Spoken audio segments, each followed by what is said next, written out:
What's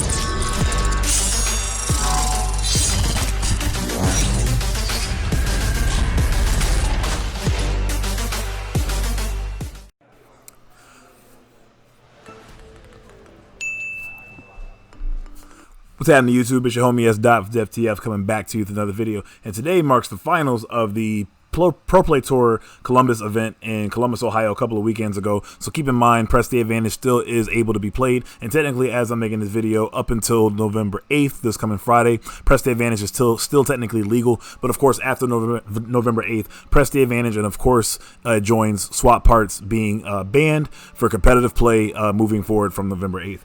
So we have Nick Weidman to our left playing the Blaster deck. Shout out to him, very cool guy. And of course myself playing the Major Shockwave deck with Skydive and Red Alert. Now also keep in mind here that this Pro Play Tour event was an Energon Invitational qualifying event. And being that I already had my invite, Nick, it just passes down to Nick. So congratulations to Nick for getting his invite. So a little bit of stress off of him, but of course, you know, just him just as much as myself trying to get this W and keep moving from there. So we're going to start off the game with Nick winning the dice roll, and of course, the Blaster deck is going to go first, flip the Blaster and deploy Ramhorn and flip a one-shot stand, which is great. Great start to get some free damage on the on my Shockwave and, you know, put that damage on Fire Drive. Definitely doesn't care about putting that damage on him, of course, because he wants his Battle Master to die within a decent amount of time so he can get it on Blaster and get a good attack with it, or whoever. So I'm going to start my turn by just flipping Shockwave, getting set up for the next turn, and equip a Grenade Launcher and get a pretty sizable attack on the Fire Drive, killing it. So at 7, that one-shot stand, one-shot fall actually was able to help me, you know, my Skydive kill his Fire Drive. Now I'm assuming I did that because I have Enforcement Batons or Smelt, so I'm going to try to get rid of it as soon as I can before, you know, he gets a strong attack. And actually, I take that back. I mean, he put it on Ramhorn, so not really as scared of it on Ramhorn, but as you can see, he has another +3 attack weapon to put on Blaster, so Nick is looking in pretty good shape here. So he's going to go Ramhorn with a solid 10 attack because he pitched 2 for the cannon, the duo cannon, and attacking into my Skydive. My Skydive lives with 3 health left, so pretty decent block. Looking like I have a Sturdy Armor. Sturdy Armor not that good in this matchup because none of only character that is ranged in Nick's deck, or from, you know, Nick's characters rather, is the Fire Drive, which is now KO'd. So again, it's a +1 armor. That's a green. You know, I can get it and guarantee at least some type of armor, but I decided not to get it this turn. I am going to play a major, LL Gamma launcher off the top of my deck. Remember, the top of your deck is an extension of your hand. While Shockwave is in bot mode, you're able to play any Decepticon card with that Decepticon symbol in the background, and the background of the text, or a secret action off the top of your deck. And that does count as your action and or upgrade for the turn. So my upgrade is played, and deciding what I want to play for my action. I am going to decide to flip. I do want to draw that card on top of my deck, so I'm going to have Nick scrap another card out of his hand. Scraps Confidence. And it looks like I have the Trinity this turn. Yeah, I call this the Trinity myself. You have, the means to discard 3 cards out of your opponent's hand. It's pretty savage. And as you can see, I took all the cards out of Nick's hand, so now he's left with, even if he did have Force Field, the Force Field wouldn't be able to protect his Ramhorn this turn, so whatever damage I do get on it, he will get. But it only takes 3 anyway, so not that bad. But so we're going to flip Blaster here back to bot mode to deploy Steeljaw and deal 1 damage to Shockwave, putting 4 damage on Shockwave. Field Communicator to flip a Bashing Shield off the top. Bad timing for Bashing Shield to come down, seeing as I don't have any armors out, but he still will get 1 defense on the Blaster, which will help it survive longer. So, and Shockwave won't be able to attack it this turn anyway, so that's just all the more time that Blaster will, stay alive. Now, one thing I know, like my smelt is totally dead now. I wouldn't even potentially play Smelt at this point because let's say he's only playing 1 Bashing Shield. I don't want him to easily scrap that Bashing Shield from Smelt to get it cycled back into his deck. If that is the only Smelt he plays in his deck, any of my armors stick for the rest of the game. So that's something to think about going into the Energon Invitational. I see people like play, Smelt or certain cards just because they can, or, well, I need an action and upgrade per turn. Well, it's not, you don't have to activate an action and upgrade per turn. Remember, you're only forced to attack. Attacking is the only thing that you have to do every turn. Flipping a battle card, flipping a character for attack, or for a, flipping a character to transform and activating an action or upgrade are all, optional each turn. So I'm going to play the better armor in this matchup. I'm going to play Reflex Circus. Reflex Circus is one of the other rock, paper, scissors armors that you can put on a range character only. And when it blocks against a melee character, you gain another defense. So that card is going to be very solid and help against his Ram Horn. And, well, Steeljaw's gone now. But the Reflex Circus is definitely more relevant than the Sturdy armor. Alright, so here Blaster gets a pretty sizable attack on Shockwave, putting me at, was that 11, 8, no, 10? What am I doing? Okay, 14, yeah, so I'm just about dead here. So I need to hurry up and find something to heal my Shockwave, because if he top decks one shall stand, one shall fall, I am in big trouble with my biggest guy being gone.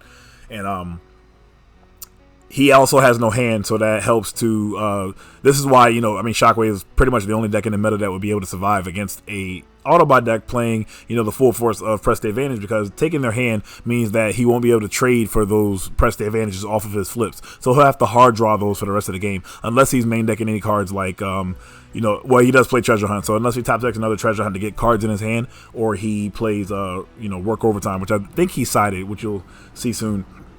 But, yeah, I don't think that was in the main deck. So I'm going to flip Shockwave for my turn. Not worried about marksmanship or anything like that, so it's safe to flip him there. Playing the top card of my deck, probably Infiltrate, we'll see. And I am going to play Energy Pack. Okay, so I don't know if I had it all along or what, but that's going to keep my Shockwave out of range of one shall stand, one shall fall, because he can easily just top deck that and deal with my Shockwave, and then the game will probably be over from there. But we're going to go Skydive into Blaster, get a little bit of damage on him. Or I guess, I won't say a little bit, he has a 7 damage counters on him total now. So drew a piece of tyranny for the turn. That card's not as good anymore once Fire Drive is dead, because his only other 6-star or higher character is Blaster, and of course you're not going to KO that unless you're just being funny and you could pretty much concede in the game. But we're going to have Ram Horn attack into my Skydive and pitch the card, and he flipped. I forgot exactly what he flipped, but clearly it was enough to KO my KO Skydive. But he's done his job. He soaked 2 attacks, so that's good for him. So Nick has no cards in his hand at this point, so me flipping will solely be to simply draw the card. I mean, it usually always is just to draw the card off the top of my deck. It's icing on the cake to discard a card from my opponent's hand. I don't focus on taking my opponent's hand every turn. It depends on how many cards they have in hand, and among other things. But so I'm going to play Enforcement Batons, kill the Erratic Lightning on Blaster, which is going to make his attack weaker on my Shockwave, which is nice. Well, I take that back, not a weaker on Shockwave, but weaker on the Red Alert, rather. Trying to get as much damage on the Ram Horn as possible. I'm attacking for 6 right now. If I were to flip another white, or if I were to flip another orange, the Ram Horn I think would have been dead. Yep, but I'll leave it at 1.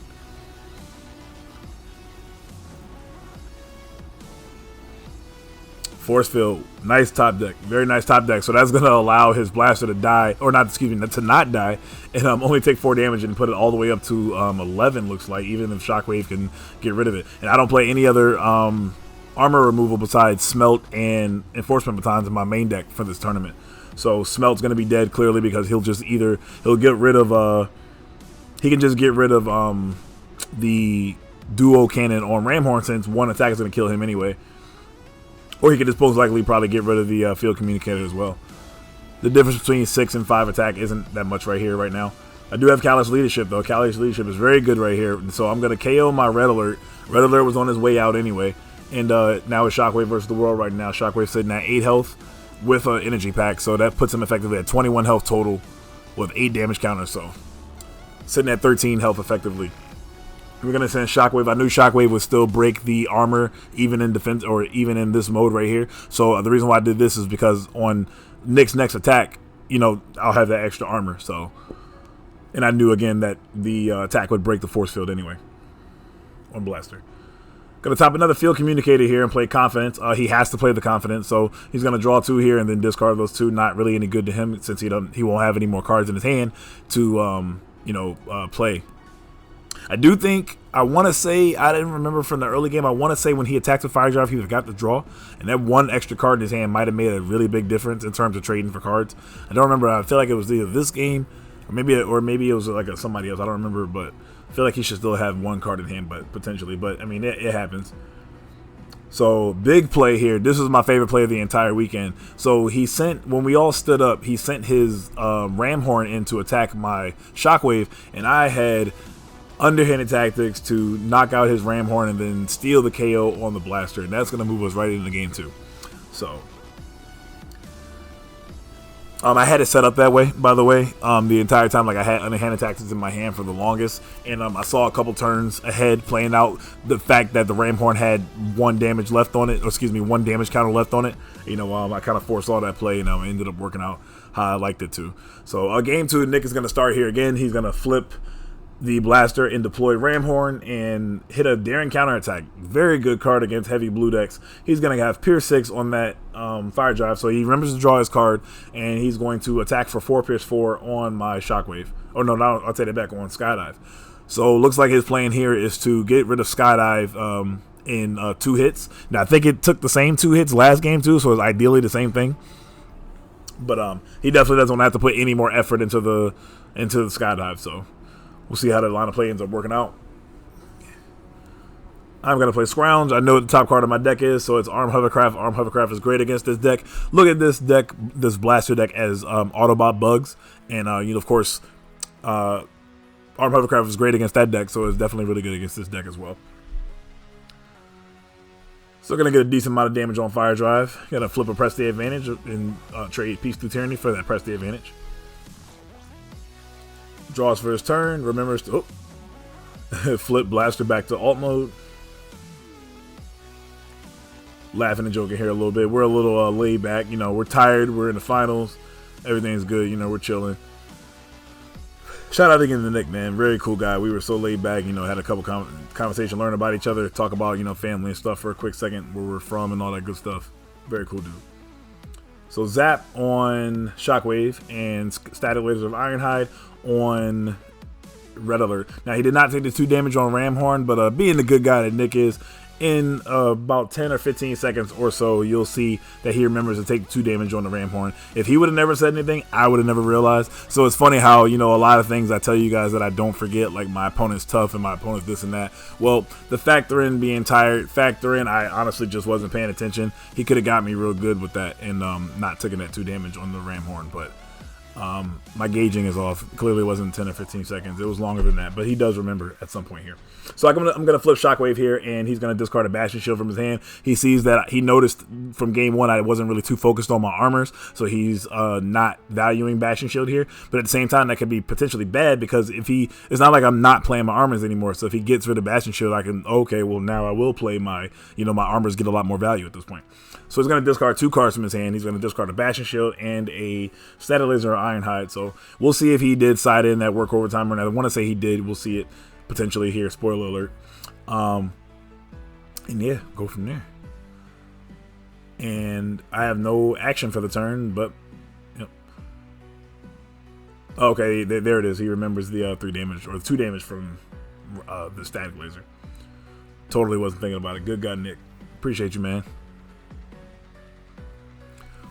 Honesty is the best policy. All right, so we got Skydive going into the Ramhorn, and that actually changed my line of play. I remember now that line of play made me, I didn't really want to attack the Fire Drive, and I was like, I don't really want to attack Ramhorn, but with the Ramhorn having the extra 2 damage on it, it kind of mattered in terms of my attack. So Nick on his turn, he's going to flip Blaster and deploy Steeljaw cassette and hit a grenade launcher. Very good card to hit off the top of the deck. Press the advantage as well. It doesn't do anything to my character, but he will get +2. That guarantee +2. Coming in for 9 bold 1, 13, 14. Yeah, whoever he attacked is most likely super dead. Yep. So Red Alert's out of there. Still can't get at that blaster, but Shockwave needs to go in. And I would like to get rid of Steeljaw this turn, just looking at the board, because I don't want the blaster to have bold 1 coming in at Shockwave. But, I mean, and he does have 2 cards in his hand as well, so he can easily just play another grenade or erratic lightning or something. And, being 8 bold 1 is nothing to shy at. So hopefully I have an armor. Hopefully I have something to kind of fend off his attack as well as I can, moving into the next turn. And another thing, if he has Peace through Tyranny as well, Peace through Tyranny, I'm probably not going to survive this game, just looking at the field. So these guys are fragile, but I mean, I really haven't done too much to his characters, so any one of his characters that has a lot of damage, he wants a lot of damage on it. So I might actually potentially have to attack Fire Drive this turn. Talking about the Peace Through Tyranny turn, the way to counter Peace Through Tyranny in this sense is to give him the weapon. And the only reason why I'm giving him the weapon is so I don't get a devastating double attack turn on me while he, you know, plays Peace Through Tyranny on his Fire Drive and then gets that double attack. He'll get an attack with Fire or with Blaster into Shockwave and then get another attack with, you know, whoever else he sends in after we stand. And could potentially be very bad for Shockwave. But I only have one damage on me, one damage counter on me, and I do have Sparring Gear. I'm hoping he doesn't have another Bastion Shield in his hand. If he doesn't, I'll be okay. I think that's Press the Advantage. We can't see it. It's off screen, unfortunately, but he plays a Force Field, which is great.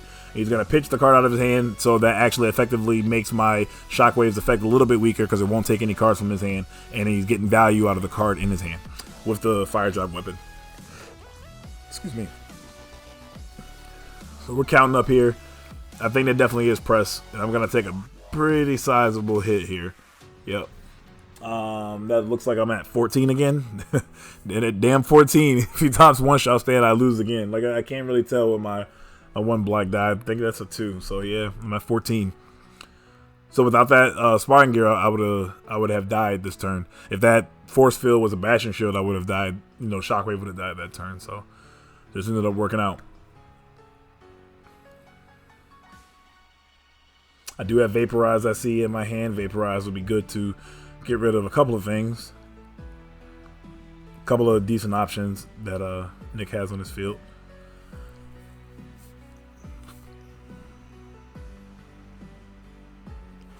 No matter what, though, you know, of course, Skydive is definitely going to be attacking this turn. So I decided to play Vaporize, and I get rid of the Duo Cannon. That makes Blaster's attack weaker. I'm going to play Energon Axe on Skydive, so that's my action and upgrade for the turn. I don't decide to flip this turn, and I will attack. And I already had an orange on top of my deck, and I actually ended up having another orange on top of my deck, which is pretty good. And get a decent amount of damage on the Blaster, but unfortunately not enough to, because of the Force Field. Yeah, so he pops the Force Field off, and he will only take 4 damage. All right, Nick draws for turn, and that looks like Work Overtime. Yet now I remember he definitely top deck Work Overtime to draw for 4. That is the best case scenario that you would like to have with, Work Overtime. Or like if you already had Grenade Launcher in your hand, I guess play Grenade Launcher. Like that's just icing on the cake at that point or whatever. But yeah, drawing 4 and putting yourself back in the game with 4 cards and kind of, you know, mitigating the fact, you know, just turning off all that hard work Shockwave did throughout the game to take his hand. I don't say hard work, but you know what I mean. The turn sequencing. So, gotta play a Field Communicator, extension of his deck. The last card in his deck is an Erratic Lightning. That's a very good hit. That's a very good hit. And remind him his deck needs to be reshuffled. So, Work Overtime stays in play. Will not be reshuffled back into the deck this cycle. And he's gonna reshuffle up. Not looking good for me right here. Alright, so he's gonna flip Steeljaw back, and what Steeljaw does when he flips to that mode is just like Flame War, give all his characters bold 1, including himself. So he's going to attack with Ramhorn and take the 2 damage. Yep, those are good. Damn, we both forgot again. But attack with the Ramhorn into Skydive, killing Skydive. So now it's Shockwave with 14 health, and it is not looking good for me right now. We'll see how this ends up going. I need to really deflect Blaster's attack here. Steeljaw I'm not as worried about as Blaster, but I guess it's the same thing if you look at them. They're both would be 6 bold 1 essentially. I do have Energy Pack though, so Energy Pack will help me survive a little longer. So I have 14 health, 14 damage counters on me. Play Security Checkpoint and hit a big hit. Okay, I play a big hit, Security Checkpoint, discarding 2 upgrades out of his hand from his Work Overtime, and then his last card in hand I take with Shockwave's effect. So that is probably how the game kind of turns around, taking momentum away from him with that top deck of the Work Overtime, playing that Security Checkpoint that I've probably had in my hand, because I usually always have it, and try to plan to play it, because it's very powerful with Shockwave, like how you just saw, you know, stripping his whole hand because of it. And he's going to attack, and all I really need to do right here is just reflect both of these attacks pretty well, and I hopefully, you know, should be able to get back in the game. And he's going to go with Blaster attack with bold 1, attacking with 8. I'm going to flip and block, I want to say, yeah, block 2 of it. Well, I block 6 of it and take 2, I want to say. So it looks like I have 16 left. So I have 5 health left. This turn is crucial. I really need the KO blaster. With 9 base attack, I need 1 more attack, or 1 more something, 1 more direct damage, underhanded tactics, or an orange on top of my deck in order to get to 10 attack in order to KO the blaster. Or can I not count? 9 minus 1 is 8. Yeah, I need 1 more. Yep. So I do have an underhanded tactics. It's okay. Looking at my hand, I do have it. So I think I'm just saying, I always do this. Like a lot of times I'm like, wait, is that enough? Is that enough? That 8 minus, yep, 2 carry to 4. Yeah, okay, yeah. That should be a game. That should work. I second guess myself a bunch when I have the kill. I just don't want, because sometimes I just feel like I'm gonna trip myself over and I'm like, wow, I messed up and I moved too fast. So I kind of just take a couple extra seconds and take a deep breath. I'm like, okay, this should work.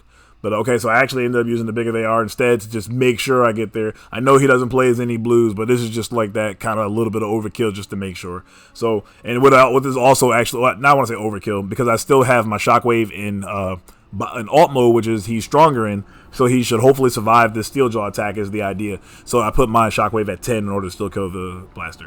So he's going to attack with Steeljaw, bold 1. No action to upgrade again this turn. So he's probably top decking cards that, of course, is not going to help. Maybe Peace to Tyranny, etc. And he's going to attack, and I actually ended up surviving this attack. Puts me at 19 health. So without the energy pack, I would have definitely died, and we would have been moving to a game 3. But as you can see here, the Shockwave, I'm going to put a grenade launcher, underhanded tactics, and I'm going to go in on the Steeljaw and take the game. So, wow. Just looking back at this game, I forgot exactly how that went down. But again, shout out to Nick Weidman. You did a great job all day. I kept seeing you like close to table 1. If not at table 1, you were at table 2. And I didn't even know who you were at the time. So I just kept looking over there like, man, I'm over here sweating my butt off, and you over there just dominating everybody, man. So congratulations to you again for getting your invite. I'm sure I will see you at PAX. And speaking of PAX, I hope to see everybody at PAX come up and say what's up. We can take a pose picture. We got to do the flex, all that good stuff. But yeah, everybody, be looking out for a couple of videos from me this week. One talking about the top characters that I'm anticipating coming up in this format, and the top battle cards. So I'll be doing 2 separate videos coming up this week. I saw a couple of other content creators also did their videos and articles about those as well. So definitely check those out on the Transformers page on Facebook if you are a part of it. And as for that, I'll be doing a case opening as well. And just a whole bunch of videos coming at you with deck profiles, and hopefully give it a couple of the homies, like Wads and them from the Adventurers Guild, my local shop, and go from there. Whole bunch of videos, whole bunch of content to come, whole bunch of practicing that we need to do. Practice. We are talking about practice for PAX Unplugged. I'll catch you guys next month, and I'll catch you guys in my next couple of videos. You guys have a great day and or great night whenever you're catching this video. This is S. of DefTF heading out. Peace.